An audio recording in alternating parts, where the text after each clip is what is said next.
তো সেই আননোন নাম্বারটা থেকে প্রায় প্রতিদিনই আমার মেসেজ আসে যে, "হাই, হ্যালো, কেমন আছেন? কি করতেছেন?" যে আবার মানে আপনার সাথে কি একটু কথা বলা যাবে? এরকমও মেসেজ দেয়। তো যাই হোক এভাবে চলতে থাকে। তো তারপরে আমি এভাবে নক-টক না করে মানে কখনো ফোন না দিয়ে সরাসরি একদিন একটা মেসেজই দিলাম যে, "দেখেন আমি কিন্তু ম্যারিড।" তো উনি রিপ্লাই দিল যে, "হ্যাঁ, জানি কারণ আপনার রিলেশন স্ট্যাটাস দেখছি ম্যারিড।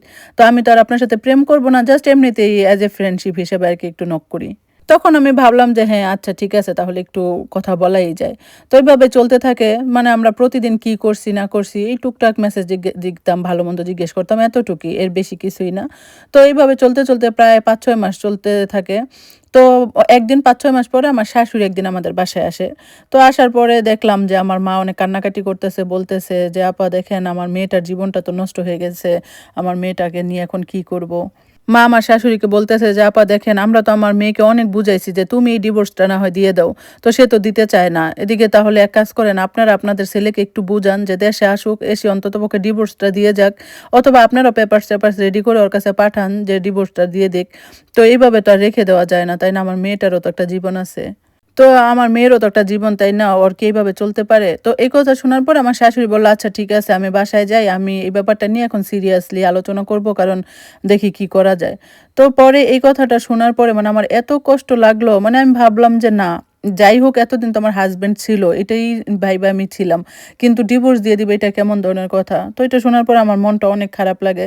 তো এইভাবে ওইদিন রাতের বেলাই হচ্ছে ওই ছেলেটা যে আননোন নাম্বারে সে আমাকে নক করে। তো নক করার পরে আমি তাকে বলি যে, "আজকে আমার মন ভালো না।" তো সে জিজ্ঞেস করে, "কেন?" তো বললাম যে, "আসলে এই ঘটনা। তো আমাকে আরকি ডিভোর্স দিতে বলতেছে।" তো আমি যখন আমার এই খারাপ লাগার কথাগুলো তাকে বললাম, সে আমাকে বলতেছে, "আচ্ছা তুমি কি তাকে ভালোবাসো?" তো আমি তখন বললাম যে, "আসলে ভালোবাসি কিনা জানি না। তবে আমি ছোটবেলা থেকে আমার জীবনে পুরুষ মানুষ বলতে আমি তাকেই জানি। কারণ ছোটবেলা থেকে তার সাথে আমার বিয়ে ঠিক হয়ে রইছে। আমি তাকেই মনে প্রাণে কল্পনা করছি। মানে সেই দিক থেকে আমি পুরুষ মানুষ বলতে আমি তাকেই বুঝি। তো মানে সেইভাবে যে তাকে কখনো ডিভোর্স দিব, তাকে ছেড়ে দিব এটা আমি কল্পনাও করি না। আমি হয়তো কখনো আমার জীবনে ২য় কোনো পুরুষ কল্পনাও করতে পারব না। সে দূরে থাকুক যাই হোক, বিয়ে হওয়ার পরে আমি তাকে আরো বেশি ভালোবেসে ফেলি। সে তো আমার স্বামী। তো যাই হোক এভাবে চলতে থাকে। তো ওই দিনের পরে মানে ওই নাম্বারটা থেকে আমাকে আর কখনোই নক করা হয় না। মানে আসতো না বলতে আমাকে টোটালি কোনো রকম কোনো নক করত না। আমি যদি উল্টা মাঝে মাঝে জিজ্ঞেস করতাম, "কেমন আছেন?" কি মানে সে কোনো রিপ্লাই দিত না। তো যখন দেখলাম যে না সে আমাকে কোনো রিপ্লাই-টিপ্লাই দেয় না, তখন আমিও আর মেসেজ দেওয়া বন্ধ করে দিছি। তো ১ মাসের মতো আমি তো পড়াশোনা সব বাদ দিয়ে দিছি। মানে ডিভোর্সের চিন্তায় আমি তো খাওয়া-দাওয়া বন্ধ করে একদম কান্নাকাটি করে শেষ। তো এইভাবে যখন ১ মাস চলে গেল তখন আমার দেবর আমাকে ফোন দিছে। দিয়ে বলতেছে, "ভাবি তুমি কেন কলেজে আসো না?" বললাম, "না এমনিতেই ভালো লাগে না।" বলতেছে, "কালকেই কিন্তু তোমার কলেজে আসতেই হবে, একটা কাজ আছে।" আমি বললাম, "কেন? আমার ভালো লাগে না।" তো ও বলতেছে যে, "না কালকে কিন্তু তোমার আসতেই হবে, একটা কাজ আছে।" আমি বললাম, "না আমার ভালো লাগে না।" তারপর ও কি করছে আমার একটা ফ্রেন্ডকে দিয়েও ফোন দেওয়ায়। তো তখন আমি ভাবলাম যে না যেহেতু ফ্রেন্ডকে দিয়েও ফোন দেওয়া হইছে তাহলে হয়তোবা দরকার কোনো। ভাবলাম যে অনেকদিন যাবৎ ক্লাসে যাই না, তাহলে যাই দেখি যাই কি দরকার। তো যাওয়ার পর ৩ টা ক্লাস করলাম। ক্লাস করে আর ভাল লাগতেছিল না তো বের হয়ে গেলাম। তো তারা বলতেছে, "চলো একটা কফি শপে যাই। কফি খেতে গল্প করা যাবে।" তো কফি শপে গেলাম। যাওয়ার পরে আমাকে ওরা বসায় রেখে বলতেছে, "তুমি একটু বসো, আমরা ১০ মিনিটের মধ্যে আসতেছি।" তো ওরা যখন চলে গেল, যাওয়ার সাথে সাথে দেখি আমার হাসব্যান্ড ওইখানে আসছে। আমি তো ওই লোককে দেখে কি বলবো না বলবো জানি না, কিন্তু আমি তো বেয়ে করে কান্না শুরু করেছি। মানে কান্না করে পুরো রেস্টুরেন্ট মাথায় করে ফেলছি। আমি বলতেছি যে, "আপনি মানে আপনি ডিভোর্স দিতে এখানে আসছেন না? তো ঠিক আছে আপনি আমাকে বিয়ে করছেন, ডিভোর্স না দেন। আপনার তো আমি তো বলি নাই যে আমার সংসার করেন। আমার সংসার করতে হবে না। কিন্তু আমাকে ডিভোর্স দেওয়ার কি দরকার?" তো আমি হচ্ছে একা এগুলো বলে চিল্লায় আমি বাসায় চলে আসছি। তাকে আর কিছু বলার সুযোগ দেই নাই। সেও আমাকে জোর করে কিছু বলে নাই। সে হচ্ছে হা করে আমার দিকে তাকায় রইছে। তো তারপর আমি বাসায় এসে আমার মাকে বললাম যে, "মা সে তো ডিভোর্স দেওয়ার জন্য বাংলাদেশে আসছে।" তো এটা বললাম। তো মা আবার কি করছে তার মার কাছে ফোন দিয়ে জিজ্ঞেস করছে। তো বলল যে, "হ্যাঁ, সে তো রাতের বেলা আসছে। তো ঐরকমভাবে কোনো কথা-টথা হয় নাই। দেখি সকাল হইছে, সকালে যেন কোথায় গেল। তো আসলে জিজ্ঞেস করব কি অবস্থা।" তো তারপর আমি তো আরো বেশি কান্নাকাটি শুরু করে দিছি যে, "সে তো আইসা পড়ছে তার মানে তো আমাকে ডিভোর্স দিয়েই দিবে।" তো এভাবে ২-৩ দিন আমি কারো সাথে কথা বলি না, বাহিরে-টাইরে বের হই না। পরে ২-৩ দিন পরে আমি কলেজে গেছি। সে আবার আমার কলেজের সামনে আসছে। তো আমি তাকে দেখে তো আবার কান্না শুরু করে দিছি। দিয়ে বলতেছি, "আপনি কেন আসছেন? আপনি তো আমাকে ডিভোর্স দিয়েই দিবেন। তাহলে আমার সামনে কেন আসেন? আপনি আসলে তো আমার আরো বেশি কষ্ট লাগে।"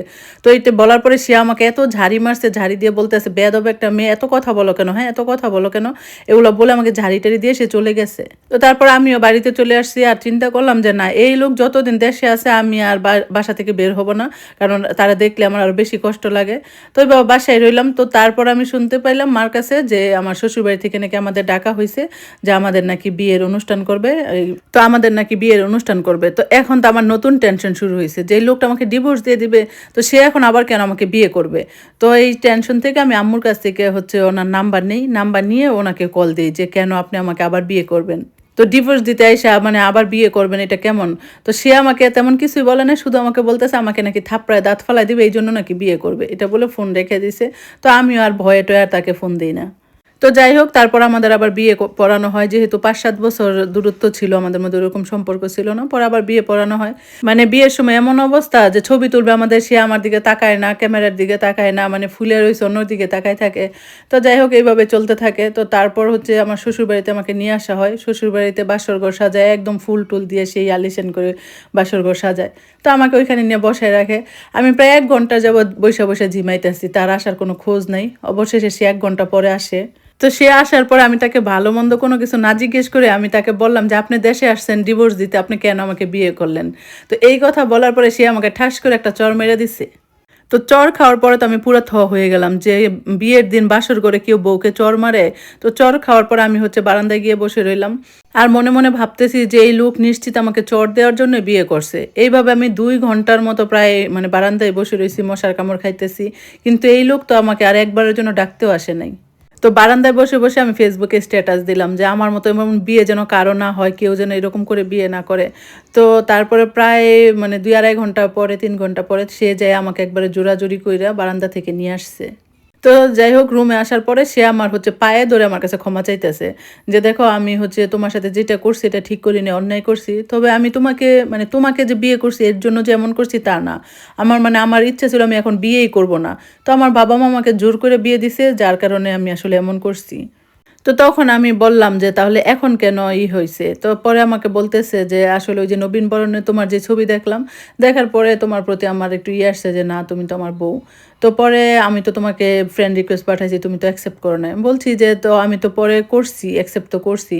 বলতেছে হ্যাঁ 5 মাস পরে তুমি অ্যাকসেপ্ট করছো, এইজন্য আমি আবার করে দিছি, আনফ্রেন্ড করে দিছি। তো আমি একটু দেখলাম বাজারে যে তুমি কি করো।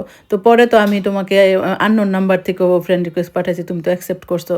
তো ওইখানে যখন তুমি স্বীকার করছো যে তুমি আমাকে ভালোবাসো, তো তখন আমি ভাবলাম যে না এখন আমার বউটাকে মানে সংসার করা দরকার। তো তখন থেকে আমি মানে বাড়িতে আসলাম, এই তো বিয়ে শাদী করলাম। তো এইভাবে চলতে থাকে আমাদের সংসার। তো তারপরে যেটা বিপত্তি ঘটে, তো বিয়ের 2 মাস পরে সে যখন আবার অস্ট্রেলিয়া চলে যাবে, তো সে তো আমাকে নিয়ে যাবে। তো আমি যখন ছোটবেলা থেকেই মানে আগে শুনতাম যে আমাকে আব্বু আম্মুর সাথে মানে আমার শ্বশুর শাশুড়ির সাথে রাখার জন্যই আমরা একসাথে থাকবো দেখেই ওইখানে আমাকে বিয়ে দিতেছে। তো এখন আবার অস্ট্রেলিয়া নিয়ে চলে যাবে। তো আমি হচ্ছে যেতে চাইতেছিলাম না।